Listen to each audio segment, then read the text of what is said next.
Oh dear god, something I haven't done in a long time. Hey there everyone, this is Life. Going back to my playthrough of Etrian Odyssey 3. Today we are going to... I don't remember. It's been like, what? A few weeks now? Okay, we got access to the Hall Conviction, I can tell that much. I'm so sorry about this, but it should take me only a few minutes to get back into gear. Let's just quickly check on everything. I think I want to do an end report to ease me back into the game, because it's been a while, and you know, after you haven't played a game for a while, you kind of forget everything. So here we go. Yeah, that's about as far as I'm gonna get. So we appear to have the third slot. That's good. We don't have the cannon yet, but we have defeated the ghost ship, which means this next step on continuing the C portion of the game is to get that cannon. Okay, we can do this. We don't need this, and we can just go. We're 1 in months, haven't played EO3 in weeks, and so it's like, I guess I just suffered from Etrian Odyssey burnout, and I've now recovered, and I'm ready to continue. So, here we go. We've hit a reef, water the ships. Part of the wreckage is a cannon caught in the reef, causing it to run aground. Who knows? But you decide to salvage the cannon. I'm expecting to find that it's a standard Culverin cannon in perfectly good condition. I probably mispronounced Culverin. I'm pretty sure I'll edit that in. You fit the cannon onto your ship, hoping it will prove useful. Culverin. You now expend 1 turn to fire the cannon. Alright, we needed that. Now there's more events attached to Tortuga Island, which I will go ahead and do for you now after we get past what Old Man Willikers has to say over here. Got that reference to Minecraft.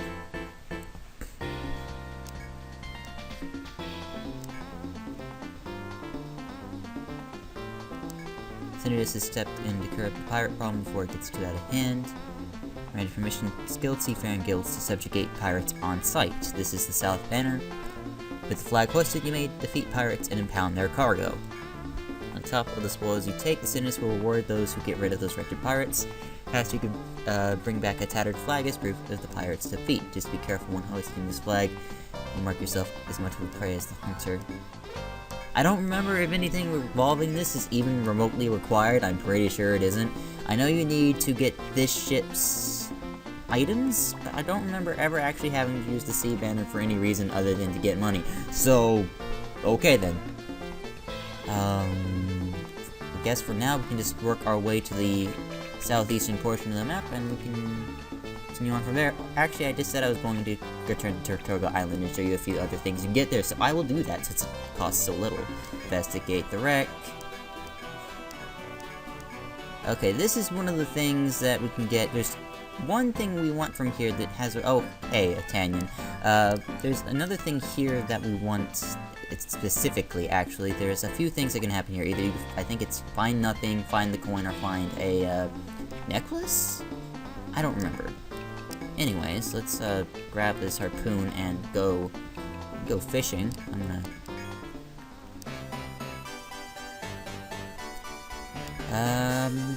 shining around the necklace. Yes, necklace, coral necklace. You need this. Yes, thank you.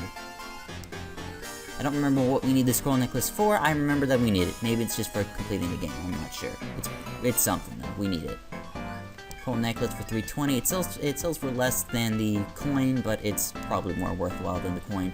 Okay, so we got that. Let's go use that Culverin that we got. We're also going to need the biggest food we have, and we're going to make our way to the southeastern portion of the map, which we have hardly touched at all. We haven't even gotten the Epigraph piece, I don't think, which is around here somewhere later.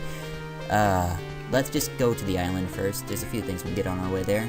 And then we can worry about things like Epigraph piece, Kelp, and the other ants. So for now, let's just focus on getting to this island, which should be easy enough to reach, because I'm pretty sure it's actually really easy to reach. Pretty sure, not 100%. Alright, we can see that this is just a simple island here. It does something I think like this. Oh, and it's not even like that. Oh, the way the mounds are shaped, it's something like this. Anyways, I believe all we have to do is move forward from here, and we've got this in the bag. Nailed it. Very, very simple. I think for the longest time I had some actually more convoluted way of getting him out of there. But I would never make it there, so I'd always get confused. And then I learned how to do it that way, and it was like, oh, duh. This current leads to a whirlpool, and does it? No, I don't think it does, actually. We can safely go through this current because we need it in order to get there in a reasonable amount of turns. So, let's mark the shoals, and we should be able to do this just fine. There's there, and then it got until 2 space later. And we get into this mess. This mess is going to take a bit, but it's mostly easy because of the way they placed the shoals and the whirlpools and the currents. Makes sense. So from ahead of us, here's a right current, these are some shoals. This is a down current, and that leads into a whirlpool, and there's lots of whirlpools around this thing. And that's evident the moment we come into contact with it, navigating the currents between the intricately placed islands. That was supposing we were from up higher. You spot an odd island up ahead. Large stones in the shape of a human face line the coast, staring into space with empty eyes. If you have the provisions for it, you may make your way towards the island, which we do, and we are heading for it right now as we speak. Here has these mountains. I think it's all 3 of them, and then a empty space. So we hit this, and we're doing this so we can access this palm tree island, which has a thing that we want. This is just going to be sugarcane, I do think. Armaroad cane, same thing. If you wish, you may harvest Armaroad cane and load it onto the ship. Yes, we will. Armaroad cane, yes. We'll mark that on our map. I don't think I've been getting used to marking the items on the map. Like, I haven't mapped Ned's Harpoon. No, I have mapped Ned's Harpoon. Okay, I have remembered to mark the stuff that I have gotten. Also, I am a terrible cartographer. I'm so sorry. Please don't kill me. There's no way to get here from there, so yay, and we made it. Really simple, this. Let's just mark that this island is here. There's a few islands we still haven't mapped in this area because we haven't gone to the Epigraph piece or had the need to map any of the islands around here. There's mostly just to map an island like, I want to say it's like this right here. But I don't remember where it is, so I'm not going to map that.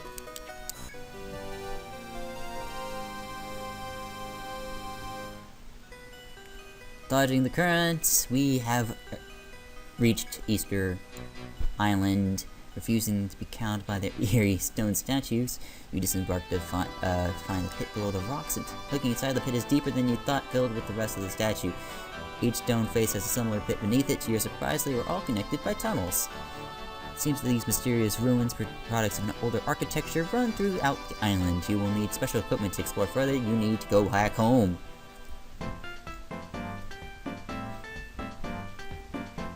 Yes, we have.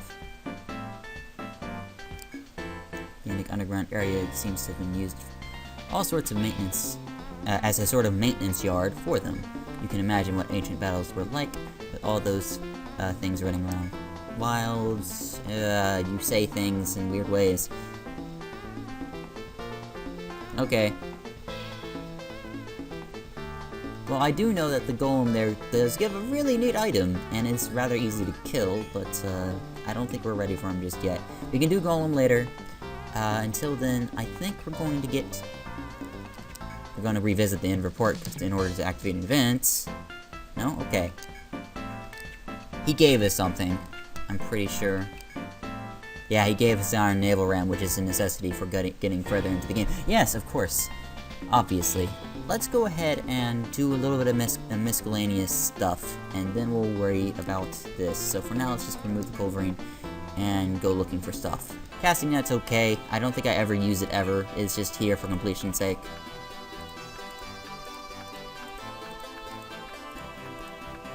But if I don't do that now, I'm never going to remember to do it. I think now I've actually knocked myself out of the path. Nope, it's right here.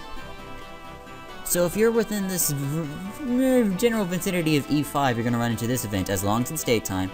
And basically, your characters are gonna want to go swimming. And if you say yes, there's a chance that you'll get an item. I believe for the Epigraph piece, it's like 25%. Or 50. No, we got it first try. Cool. Epigraph piece we can look at in the Epic Glossary later, if we so desire. I'm gonna go ahead and map this little area down here. There's nothing in this corner of the map, or this little nook of the map, to death. And we can get the prize of this tile. I don't remember what it is. Barrel of something. It's Niter. I think we need this for later, so we'll take this now. Nice to know that that's there. I believe we can get Kelp from going south after going through the currents to our current left. Or to the west, if you will. We can see that these currents indeed exist. And that's about where we started mapping wrong. So we're going to take these western currents. It's going to take us around the site of this town, of whose name I forget and really could care less about right now. Okay, I have not mapped this wrong. And then there's this strange island, which, if I'm right, looks something like this. Is nothing but these big trees.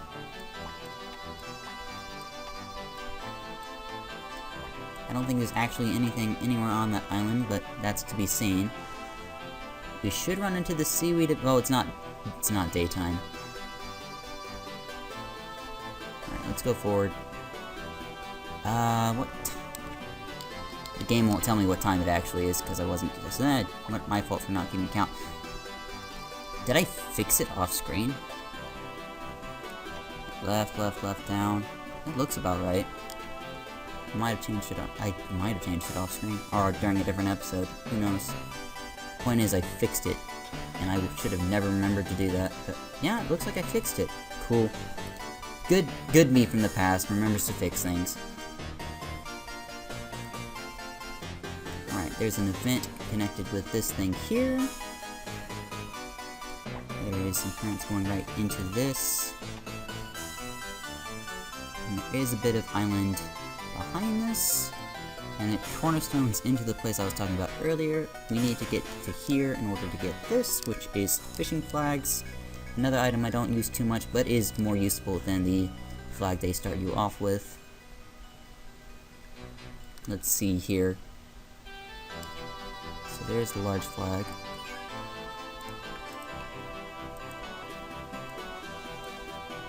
It looks like this.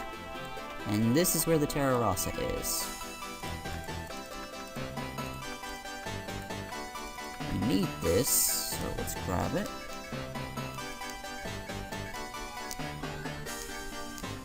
Cool. Foreign city, magnificent atmosphere, and there's no way you're going to reach it. It's the last city you reached. You can find this so early, but you will never get to it until much, much later into the game. We will be told what its name is later. I don't think we can make it back to the Great Kelp spot in time, which is kind of a bummer, but until then, we can just swiftly move over here, get a free map of what's going on over here, which was not much off, and our map is looking pretty good. At least much better than it was before. Ah, Uber it. No one remembers you. Right, well, we're not going to be doing yogurt. Let's go ahead and get the sugar ants, and then we're actually going to do a bit more actual sea exploration.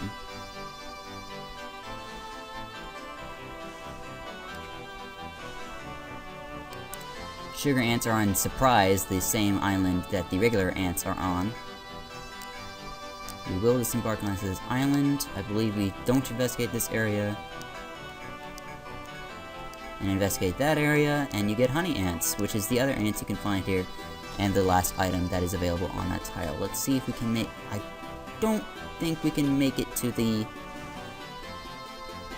giant kelp spot before it turns nighttime, which seems to be the case, so we're just going to disabandon here. And try that again.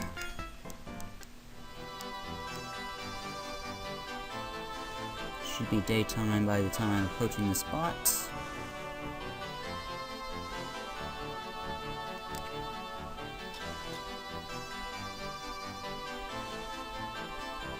Okay, this is the kelp spot right here.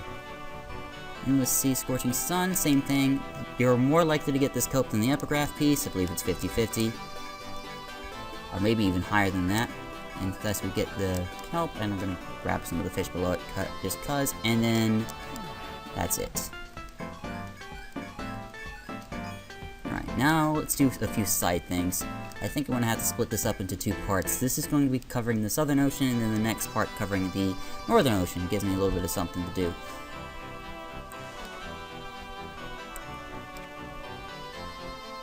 Alright, first thing we're going to do is we're going to return to the lighthouse, because they need Terra Rossa for a building project of some sorts.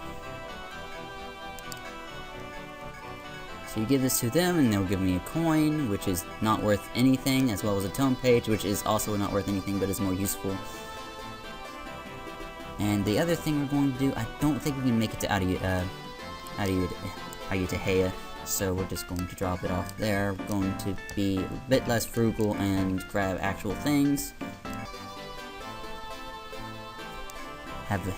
Okay, we can do some of that. Yes, of course. A merchant ship loaded with black pepper crashed on the reef to the east. According to one of the ship's survivors, the merchandise is likely to be intact. Let's see, you know what I'm going to ask, but we want you to recover, and we already have it, and he's going to give us 500 in, and a weapon tome. Cool.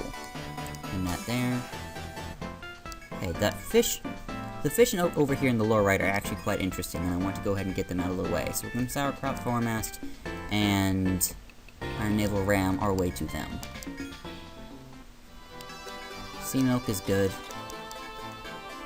Looking ahead, you see him smiling. This is not what I wanted to do, but this guy wants something. He has some sort of fish. Yeah, sure.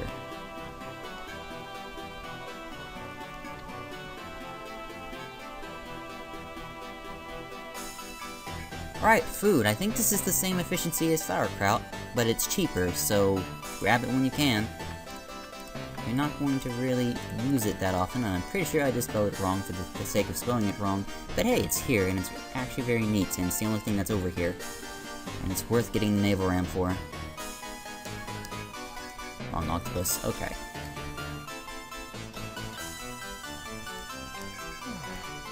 That's it for the South Ocean. I don't know if I want to split this into South Ocean episode, do South Ocean, this part of the episode, and the North Ocean in the next part of the episode. I'm not sure if I want to do that, especially considering I might want to get to the Hall of Conviction sometime soon. Who knows? I might just delay it for as long as possible.